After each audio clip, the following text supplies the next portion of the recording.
আসসালামু আলাইকুম রহমতুল্লাহি অবরকাতুহু। সম্মানিত দর্শক, ডক্টর আসিফ নজরুল বাংলাদেশের পরিচিত ব্যক্তিত্ব।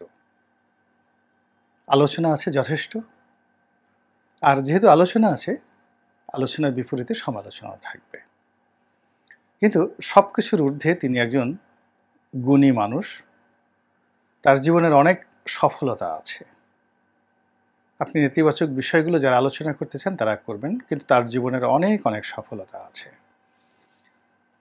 তার যে লেখাপড়া বৈচিত্র্যময়। তিনি বাংলাদেশের পানি সংক্রান্ত যে ইন্টারন্যাশনাল ল রয়েছে এই বিষয়ে তিনি পিএইচডি করেছেন পানি আইন নিয়ে। ঢাকা বিশ্ববিদ্যালয়ের ল ডিপার্টমেন্টের কৃতি ছাত্র, শিক্ষক, সাংবাদিক, লেখক, আরও অনেক কিছু। সমাজসেবী। তারপর জাতীয় অনেক গুরুত্বপূর্ণ বিষয়ে জাতির বিভিন্ন সময় তিনি বসে থাকেননি।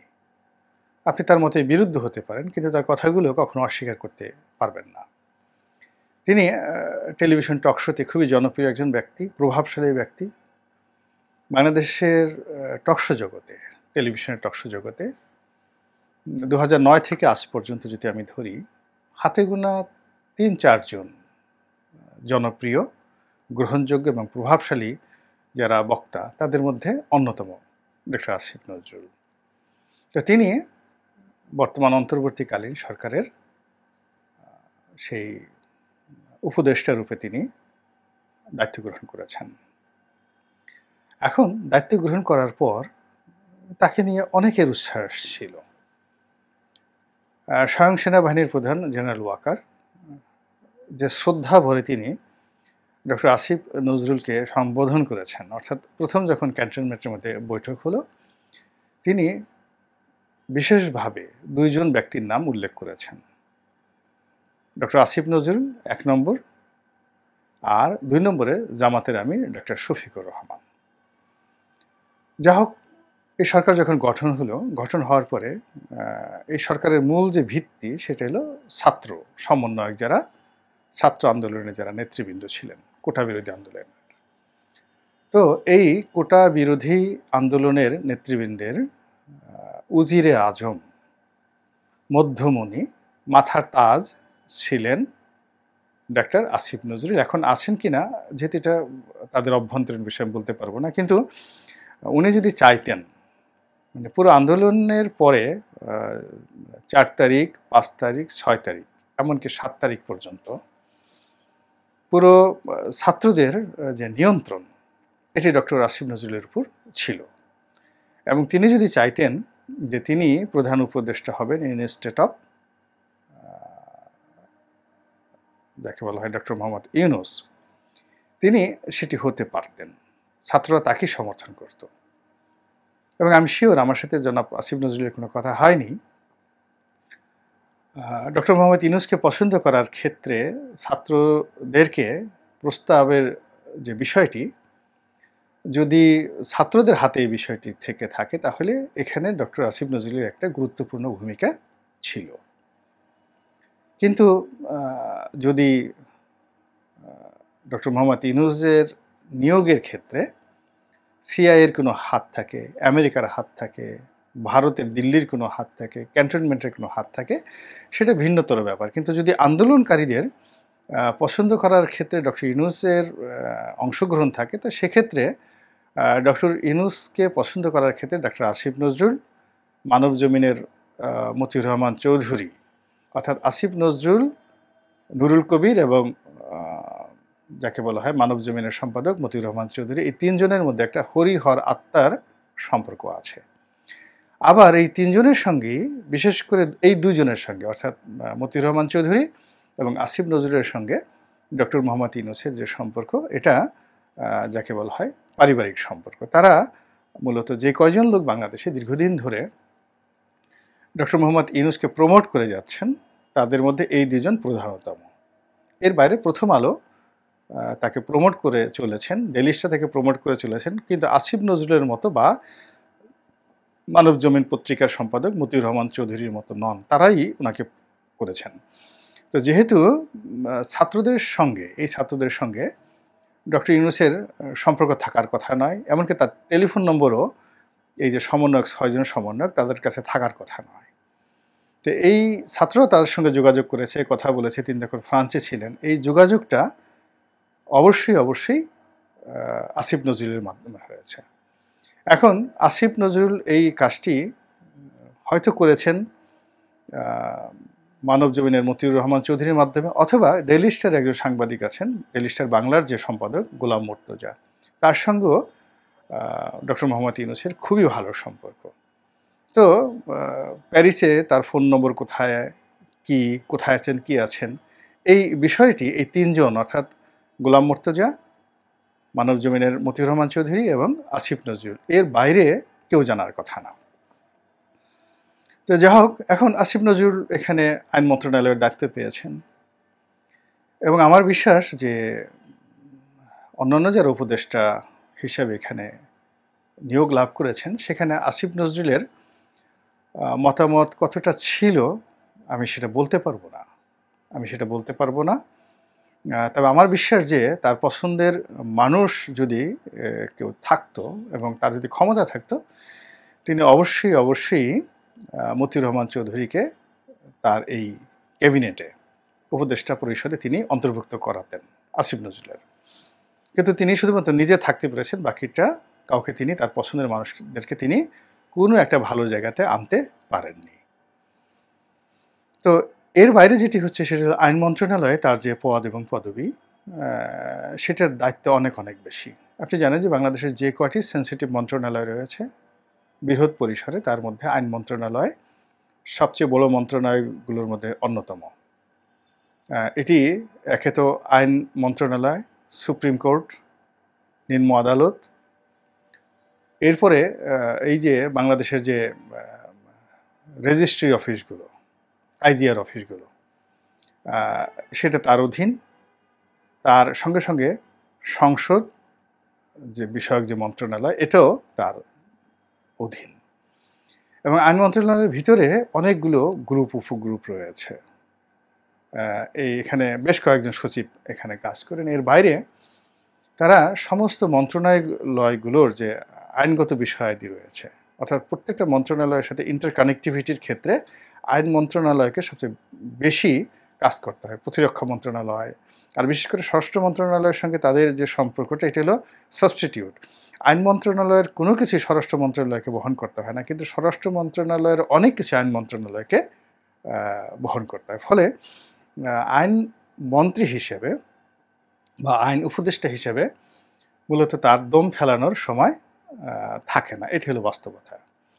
তো সেই কাজ তিনি করে যাচ্ছেন, কতটা সফল কতটা ব্যর্থ এটা যারা সংশ্লিষ্ট তারা বলতে পারবেন। কিন্তু যেটি হচ্ছে যে তাকে কেন্দ্র করে তার প্রতিপক্ষ যারা আছে নানা রকম দুর্নাম এবং বদনাম রটিয়ে ফেলছে।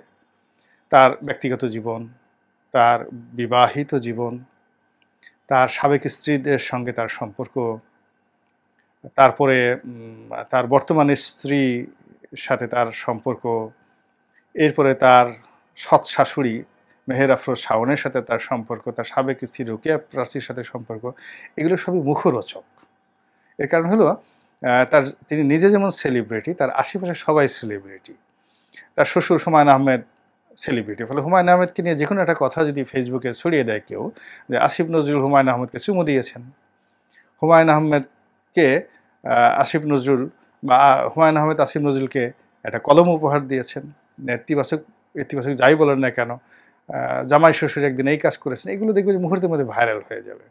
তার স্ত্রী শিলা আহমেদ একসময় বাংলাদেশের খুবই জনপ্রিয়, ইটস এ মাইল্ড অ্যান্ড মানে মাইল্ড বিউটি, মানে queen of the mild beauty, মানে সাধারণ বাঙালি ঘরানার উজ্জ্বল শ্যামবর্ণের মেয়েদের যত সুন্দর চেহারা থাকা উচিত, হুমায়ুন আহমেদের এই কন্যার তেমনি সুন্দর চেহারা আছে। তো এরকম স্ত্রী তার আছে।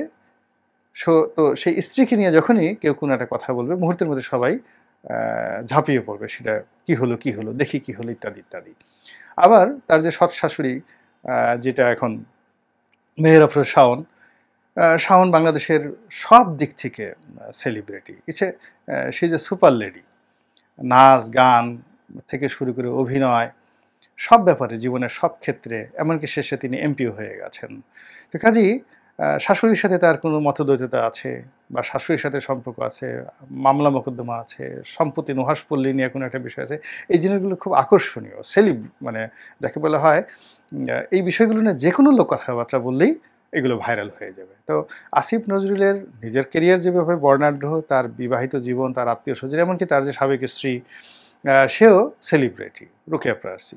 তো যেকোনো কথা বললেই এগুলো মুহূর্তের মধ্যে মার্কেট পেয়ে যায়, এবং এই মার্কেট পাওয়ার কারণে তার যে নতুন পদ পদবীতে তিনি বসে এই অনেক মানুষের ট্রলের তিনি শিকার হচ্ছেন। তো শিকারের মধ্যে যারা তাকে পছন্দ করেন না, ইতিমধ্যে অনেকে হয়তো তার দ্বারা ক্ষতিগ্রস্ত হয়েছেন, অনেকে তার দ্বারা লাভবান হয়েছেন, অনেকে ক্ষতিগ্রস্ত হননি, কিন্তু অনেকে তার দ্বারা ঈর্ষান্বিত হয়েছেন।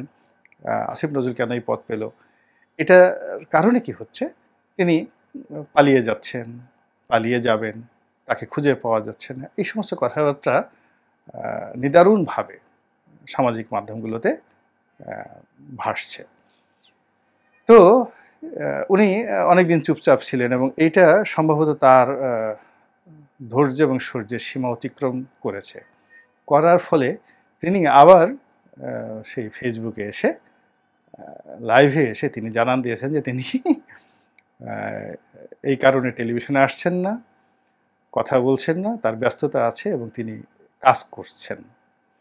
এবং তার এই বক্তব্য নিয়ে আবার যারা ট্রল করতো আগে, এটা আরও তাদের গতি বাড়িয়ে দিয়েছে যে হ্যাঁ, আমরা তো ঠিকই বলেছিলাম, তার যদি দুর্বলতা না থাকবে কেন তিনি আবার আসলেন, এই কথা বললেন, দেখো দেখো দেখো।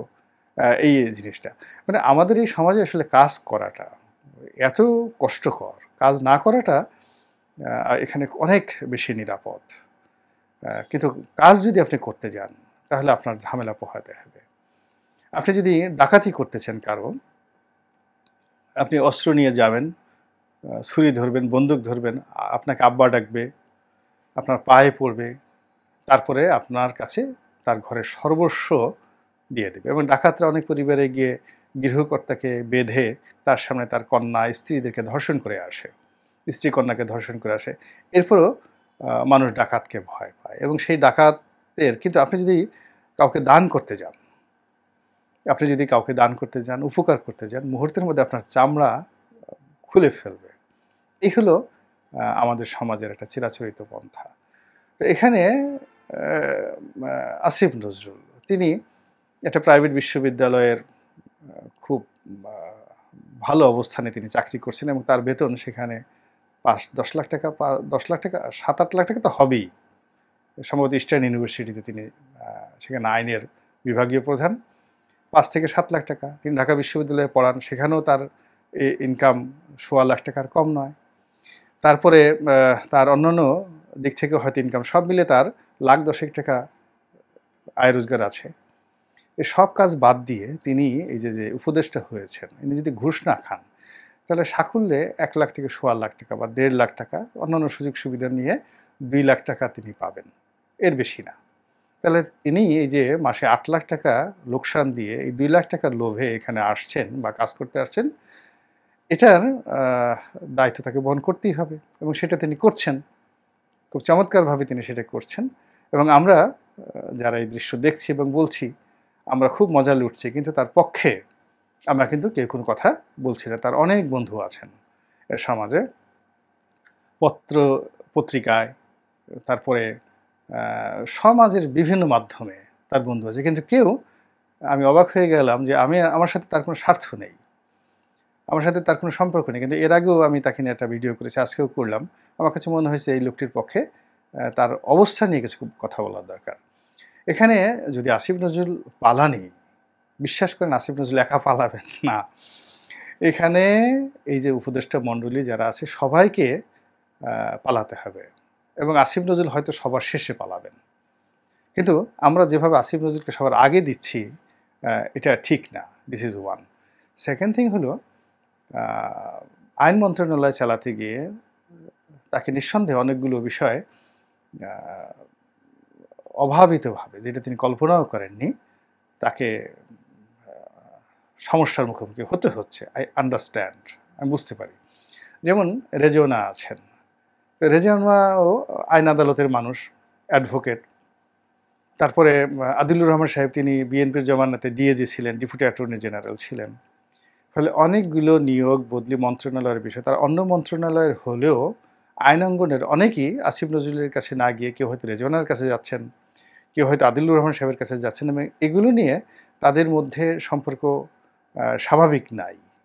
একেবারে এটা নিশ্চিতভাবে বলে দেওয়া যায়। এর কারণ হলো আসিফ নজরুল তার মন্ত্রণালয়ে তিনি কাজ করতে গিয়ে যদি আদিলুর রহমান সাহেবের কোনো রেফারেন্স পান, রেজওয়ানার কোনো রেফারেন্স পান, এবং সেটা নিয়ে যদি তাদের মধ্যে যাকে বলে বাতচিত হয়, তো সঙ্গত কারণেই তিনি চুপ হয়ে যাবেন, খামোশ হয়ে যাবেন। আবার তার সঙ্গে ছাত্রদের যে সম্পর্ক, এই সম্পর্কের কারণে দেখা গেল যে আরও অনেক উপদেষ্টা আছেন, তারা তাকে ঈর্ষা করবেন।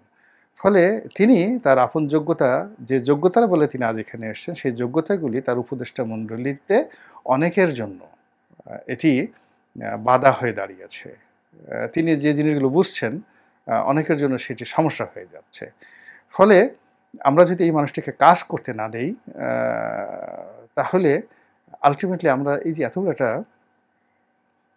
গণবিপ্লব, এত বড় একটা অভ্যুত্থান, সেই অভ্যুত্থানের একজন নায়ককে আমরা খলনায়কে পরিণত করে যদি এই মুহূর্তে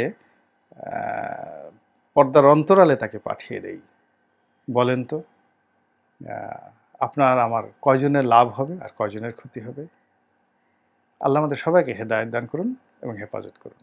আসসালামু আলাইকুম ওয়া রাহমাতুল্লাহি ওয়া বারাকাতুহু।